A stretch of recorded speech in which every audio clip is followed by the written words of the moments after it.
Hello, everyone. My name is Erin, and I'm the editorial representative and the public relations officer of the Southern Branch of the Irish Patchwork Society.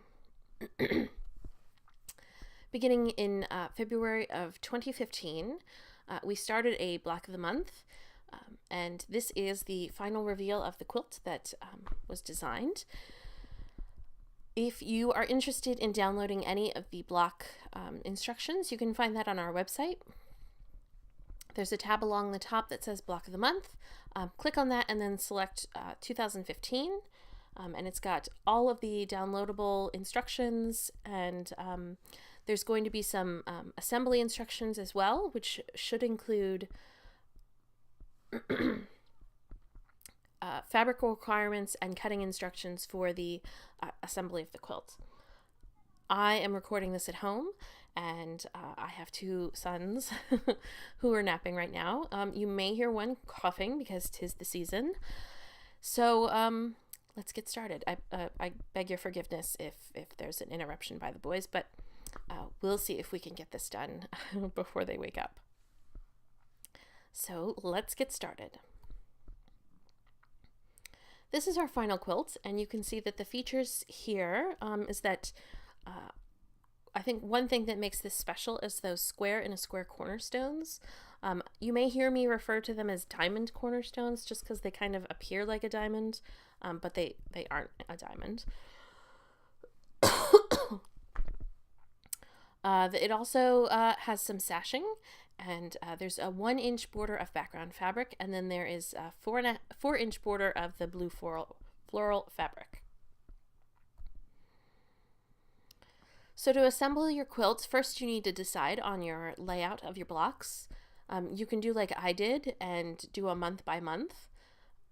In the top left-hand corner, you'll see that my block there is the rail fence. That was our February 2015 block last year. And in the bottom right is the Wheel of Fortune block, which was our final block. So you can choose to do that or do a random order. However, if you do that random order layout, my suggestion is to avoid the heavier appearing blocks grouped together.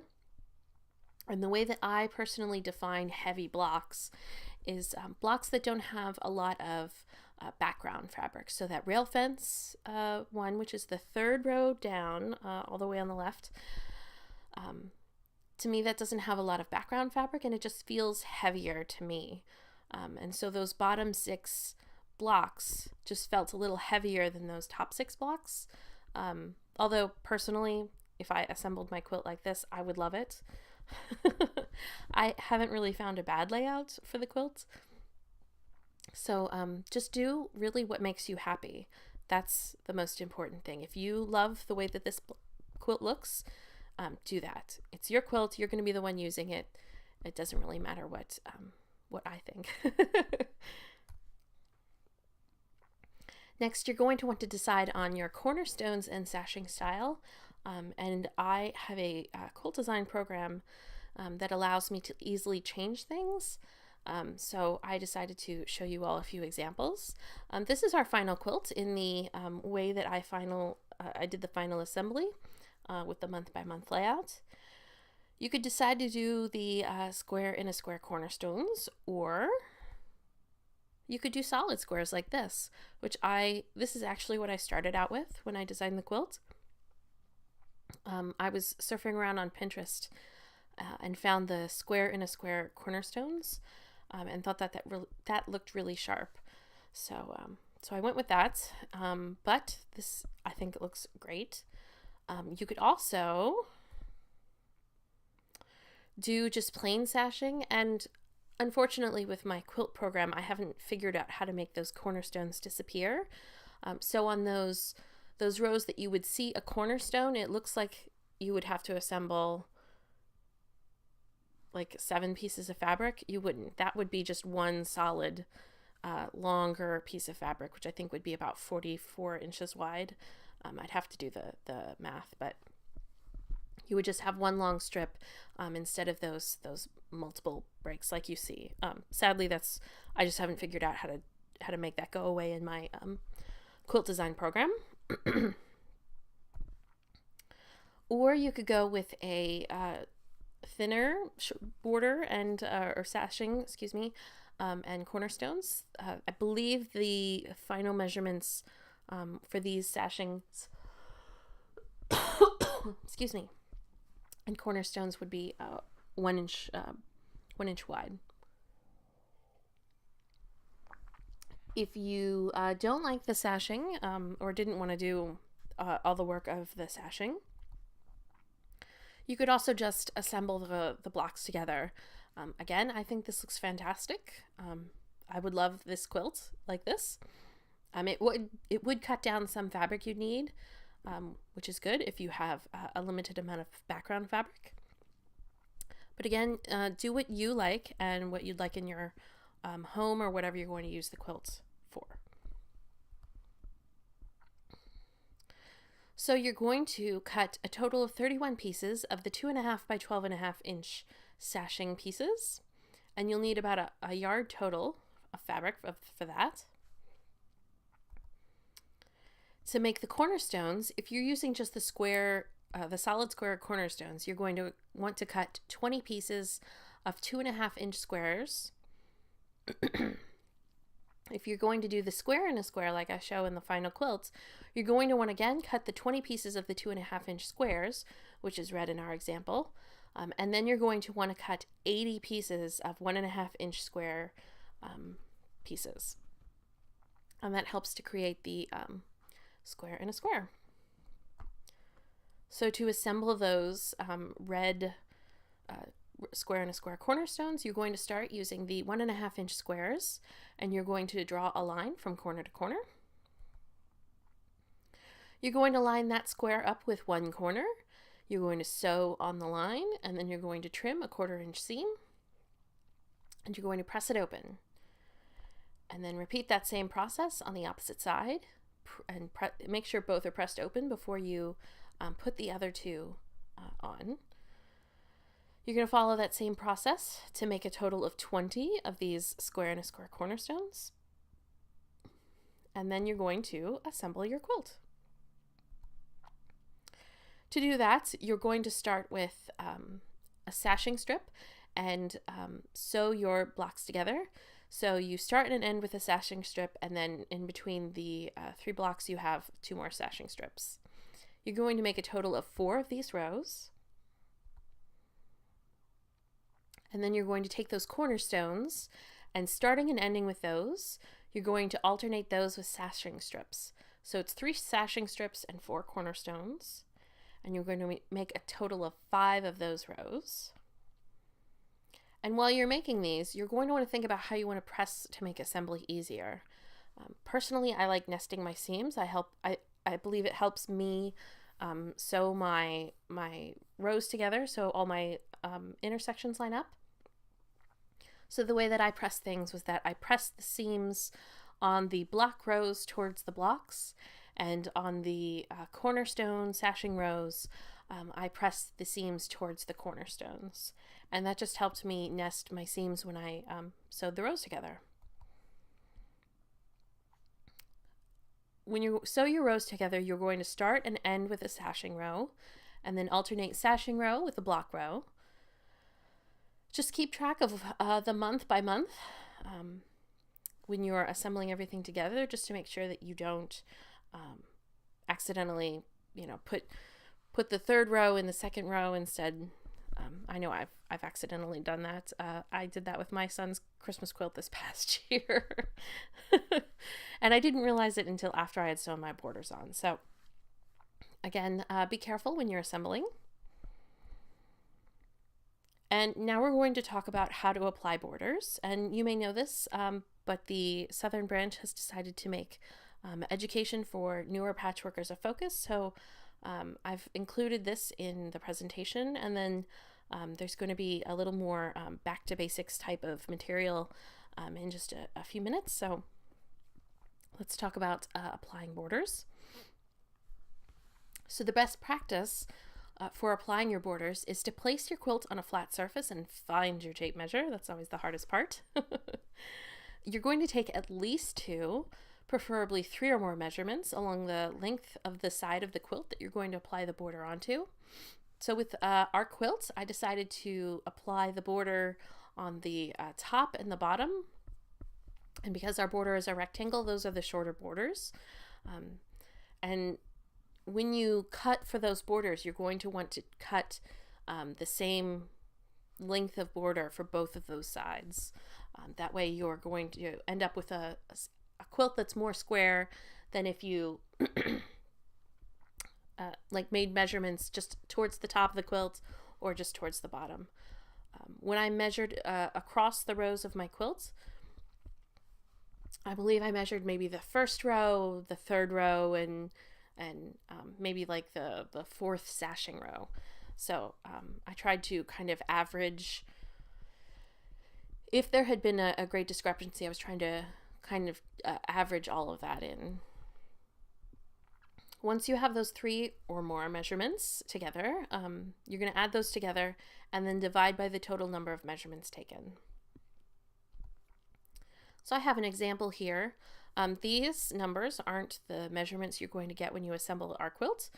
I couldn't remember what my personal measurements are when I made the presentation because it was a bit after I had assembled the quilt. So just for ease, I just came up with these measurements. So say your 3 measurements are 20.5 inches. You add that to 20.25 inches and then 20 inches. So those are your 3 measurements. You get a total of 60.75 inches. You're going to take that value and divide it by the number of measurements you took. So for me, it was 3. So 60.75 divided by 3 equals 20.25 inches. And that's the value you're going to cut your border to, or the 2 borders that you're going to apply. So I would cut my top and my bottom border at that 20.25 inches.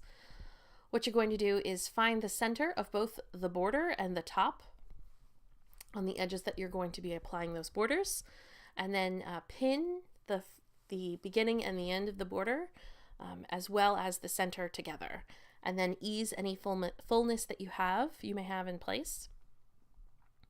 Because you've taken an average of the width of the quilt, you're going to want, you may have some extra fabric on either your border or your quilt top. I find that if you have a significant amount of fullness, it really helps if you put that side on the like the sewing machine part where the feed dogs would be, basically. So say I had extra fullness in my border, what I would do is when I sewed that border on, I would have the quilt top on top and then the border on the feed dogs. I just find that when you do that, the feed dogs help ease the fabric in place a little easier. Once you have your border on, you're going to press it open and then repeat the process for the remaining borders that you have. So you're going to use the process that I just described to apply your 1.5 inch strips to give you a 1 inch border. Again, we started with the top and the bottom borders and then did the left and the rights. And then use that same process again, measure, cut, pin, ease, sew, press.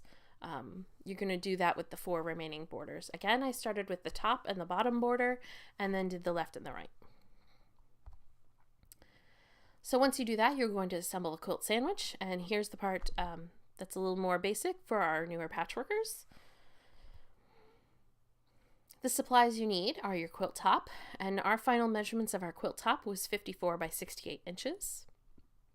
You're going to need wadding or batting that's at least 2 inches larger than your top on each side if you're using a domestic machine for quilting. So my measurements would be at least 58 by 72 inches of batting. If you're going to be sending your quilt out to a long armor, please follow their directions. The rest of the directions I have here are for if you're going to quilt your machine on your domestic machine.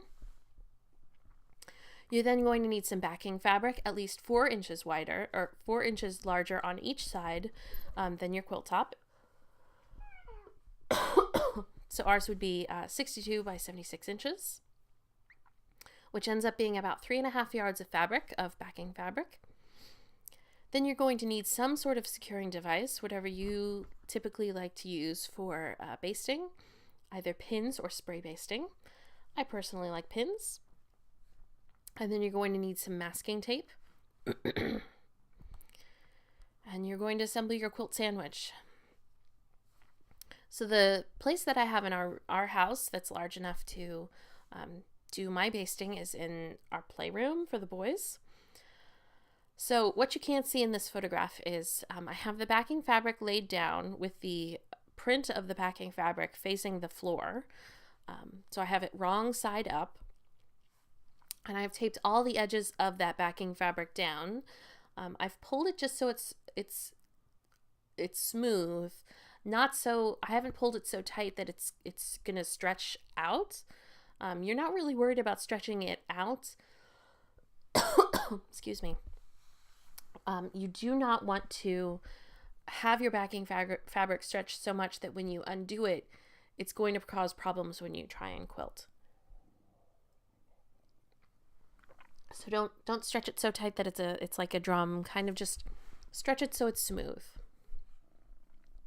Once you have that taped down and secured, you're going to take your wadding and place that on top. Oh, went too fast there. And then you're going to want to smooth the wadding on top of the backing fabric. And then do the same thing with your quilt top. Smoothing each layer as you go, getting out any wrinkles. If you desire to do some straight line quilting, you're going to want to install your walking foot and lengthen your stitch length. And this is the walking foot that I have. I have a Juki 2010Q. And then if you desire to do some free motion quilting, you're going to want to install your darning foot and locate your feed dog switch and disengage those feed dogs. This is the quilt design that I ended up using on the quilt. Make sure that you practice with your quilt design with pen and paper to encourage muscle memory. This ensures that when you get to the sewing machine, you're not feeling, you've got a little bit of muscle memory before you start. That's reason one. And then reason two is if you practice with pen and paper, you can kind of figure out the tricks to keep you from getting stuck in a corner. Excuse me. I have the same thing that my boys do, sadly. So like if you can see in this piece of paper that I have, that spiral that's more in the bottom right hand side, you see the part that's coming between the largest spiral and that lower right hand corner spiral. It doesn't look as great. I didn't leave myself enough room between those two flowers to give myself a way to get out. So you kind of learn the intricacies of the design and just kind of the rules, and it just gives you a chance to practice and figure out what you're going to do before you put thread to fabric. So this is how the quilting came out. I personally like a lot of texture when I do my quilting, so my scale of quilting wasn't small, but it still ended up giving me a lot of texture when I washed and dried the quilt. So once you've done all of your quilting, you're going to want to finish your quilt. And you're going to trim and square your quilt. Use a large ruler to do this. I have a 14-inch square ruler that I like to use for corners, and then this 8.5 by 24 inches to do the long borders. But use what you have and trim all the extra backing fabric and wadding off. And you're going to want to make sure that it's square. So now we're going to do a little lesson in making binding. Again, this may be a little bit beginner based, but you may find that you learn a little something. So here's how you calculate the length of binding that you'll need. You're going to want to add up all sides of the quilt. So the finished measurements that I had were 54 by 68. And because there's two edges that are 54 and two edges that are 68 inches, it's 54 plus 54 plus 68 plus 68 equals 244 inches. That's the total circumference of the quilt. You're going to want to add at least 10 to 12 inches to that number just to give you a little wiggle room to get completely around and to give you enough excess to join your strips together. And that gives you the total length of binding that you need. So 244 that we got from all sides of the quilt, plus 12, a little bit of wiggle room, equals 256 inches. If your binding is cut from your width of fabric, you divide that total number, the 256, by the length of the width of fabric. I typically use 42 inches just to kind of give me some wiggle room. Most quilt fabric is about 44 inches wide. But again, I use the 42 just because I like to have that cushion. So it's 256 divided by 42, and that equals 6.095. And because I am not able to cut a 0.095 strip of fabric, I always round up. So you would need 7 strips total. And that should give you plenty of binding to finish your quilt. So that gives you the total number of strips. To determine the amount of fabric that you need for binding, you're going to want to multiply that number, that 7 of strips, by your width of your binding strips. So we need the 7 strips, and we're making the width of our strips 2.5 inches wide. So that final number is 17.5 inches. That's the amount of fabric that you need. A half of a yard of fabric is 18 inches. So if you wanted to, you could use a half of a yard of fabric to cut your binding. But if you are not confident in your cutting skills, you may want to round that up to maybe 3/4 of a yard just to make sure that you have enough. So there's 2 types of binding that you can cut. What I did for our quilt was straight grain binding. There's some concern that straight grain binding will wear out faster because when you get a small hole in one part of your binding, that sort of compromises the integrity of the whole thing. I kind of use that as an excuse of, if that happens, it hasn't happened to me yet. If that happens, it just gives me another reason to make another quilt. So that's one argument against straight grain binding. One argument for it is that it's a lot easier to cut. So bias binding, on the other hand, is cut on the bias of the fabric. It requires a little bit of setup to cut your strips. If you have any sort of curved edges on your quilt, you're going to want to cut bias binding just because it will have that stretch that you need to go around the curves. So once you have decided on the binding the binding type you'd like to use, you're going to cut those strips. Again, I cut mine on the straight of grain. You're going to connect those strips together. You can use straight connections, which I don't have a picture illustrating here. Basically, it would be like you would just sew a straight connection instead of this diagonal connection that you see here. Straight connections are faster, however, they are bulkier. So if you wanted to, just keep that in mind if you want to do this. If I am machine finishing my binding, I probably wouldn't use a straight connection. I would use a diagonal connection just because there's a lot of bulk that you would have to sew through if you use that straight connection. Once you've sewn all of those together, you're going to press your binding strip in half with the wrong sides together. So you have the pretty side facing out. And then I like to roll mine up in a little roll. Now, one thing you have to decide on before you finish your quilt, before you sew on the binding, is how you're going to actually finish the binding of the quilt. If you decide that you want to hand sew it, which is a little slower, but is, if you do it well, invisible. If you're going to do that, you're going to sew the binding strip to the top of your quilt. That way you can fold it over and then hand sew it to the back of the quilt. With my boys' quilts, they were born on Christmas, and one thing I'm doing to make their birthday special is I'm making them quilts every year.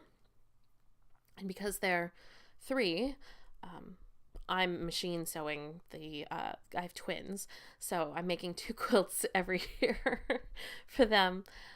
So I machine finish my binding, and when I do that, I sew it to the back of the quilt and then fold it over to the front and then sew the binding on that way. I like the look of that better for them, and it's a little less labor intensive. So again, decide how you're going to finish the binding before you sew it on.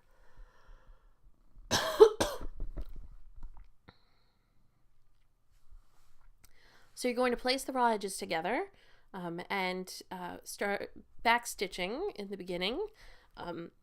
Start sewing that binding strip to the edge of the quilt. This photograph was, it's hard to take a photograph and sew at the same time. So just imagine that part at the bottom is all, those raw edges are lined up together. So now I'm going to show you how to create some mitered corners. This is going to be a video. Excuse me. This is going to be a video. When you create mitered corners on your quilt, you're going to make 2 folds. And when you make those folds, you're going to always want to make sure that the raw edge of your binding strip is lined up with the raw edge of your quilt. And I'm going to illustrate that for you now. So you're sewing along. When you get to about a 1/4 inch away from the edge of the quilt, you're going to want to backstitch. And then I cut my threads. And here are the 2 folds. You're going to make 1 diagonal fold, lining up the raw edge of the quilt with the raw edge of the binding strip. Then it's a straight fold there. Again, lining up that raw edges together. You're going to pin. See, you always have the raw edge of the binding with the raw edge of the quilt lined up. You're going to then wrestle with your quilt to get it under the machine. And then, again, starting back stitching before and after. You're going to start sewing that binding strip on.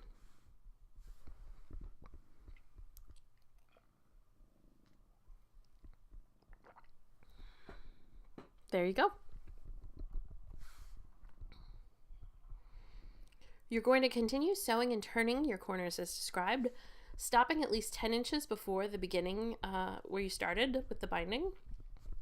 You're going to connect the ends together and then finish sewing the binding down the way you decided that you wanted to do it, either hand stitching or machine stitching.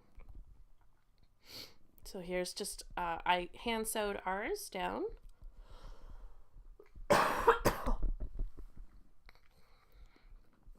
And then you're going to want to enjoy your quilt. And this is one of my boys. He was very insistent about being in the photograph. So if you have any questions, please then send them to me. I'm at corkips@gmail.com.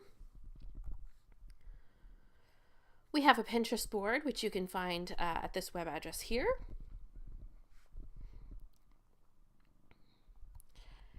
And when I made this presentation, I asked everybody if they were interested in another block of the month. And I got the impression that yes, people were interested. And so the plan currently is that we're going to start our next year of the block of the month in June. So we'll have a couple of months off for those who are making this quilt to catch up and finish their quilts. And hopefully show them at our June meeting, and then we'll start our next block of the month then.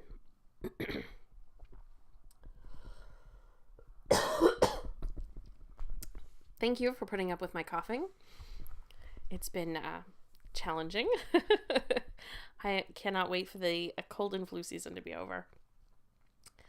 Again, our website is ipscorp.com. You can find all of the downloadable materials there. And thank you for watching.